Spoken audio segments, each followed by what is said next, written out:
ഇത് രാവിലെ പുലർച്ചെ 4 മണിയോടെയാണ് അപകടമുണ്ടാകുന്നത്. ഈ അപകടമുണ്ടായ ലോറിയാണ് നമ്മുടെ പുറകിൽ കാണുന്നത്.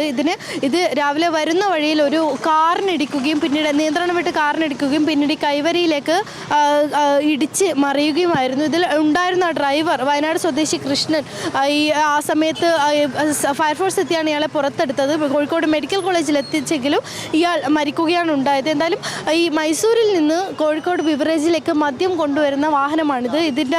ഇതിൽ വയനാട് സ്വദേശിയായ കൃഷ്ണൻ എന്ന ആളായിരുന്നു ഡ്രൈവറായി ഉണ്ടായിരുന്നത്. ഇത് പുലർച്ചെ 4 മണിയോടെ നിയന്ത്രണം വിട്ട് നമുക്ക് പുറകിൽ ആ കാറ് പാർക്ക് ചെയ്തിട്ടുണ്ട്.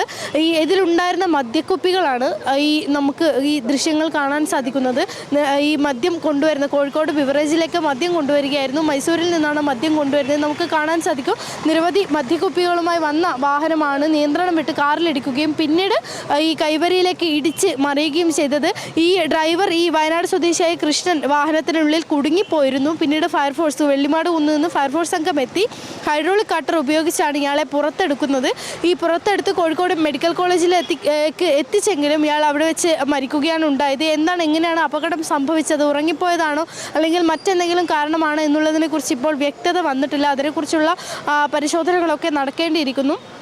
ഈ രാവിലെ മുതൽ തന്നെ റോഡിൽ മുഴുവൻ ചില്ലുകളൊക്കെ ഉണ്ടായിരുന്നു. സേനാംഗങ്ങൾ തന്നെയാണ് ഇതൊക്കെ വൃത്തിയാക്കിയത്. ഇനി ഇതിൽ നിന്ന് മദ്യക്കുപ്പികളിൽ നിന്നുള്ള പൊട്ടാത്തവ മാറ്റി പിന്നീട് റോഡ് ക്ലീൻ ചെയ്യുന്ന പ്രവൃത്തികളിലേക്ക് കടക്കും. നമുക്ക് ഈ ദൃശ്യങ്ങൾ കാണുന്നതാണ് രാവിലെ ഈ ഇടിച്ച് മറിഞ്ഞ ലോറിയാണിത്. ഇതിൻ്റെ മുൻഭാഗം പൂർണ്ണമായും നശിച്ചിട്ടുണ്ട്. ഈ ചില്ലുകളൊക്കെ പൊട്ടി ഇതിനുള്ളിലായിരുന്നു ഡ്രൈവർ കുടുങ്ങിയിരുന്നത്. ഇതിൽ ഇടിച്ച വാഹനം തൊട്ടുപുറകെ ഈ ലോറിയുടെ തൊട്ടുപുറകെ തന്നെ നിർത്തിയിട്ടിട്ടുമുണ്ട്. നമുക്ക് കാണാൻ സാധിക്കും. ഈ കാറിലാണ് രാവിലെ പുലർച്ചെ 4 മണിയോടെ ഇടിക്കുന്നതും.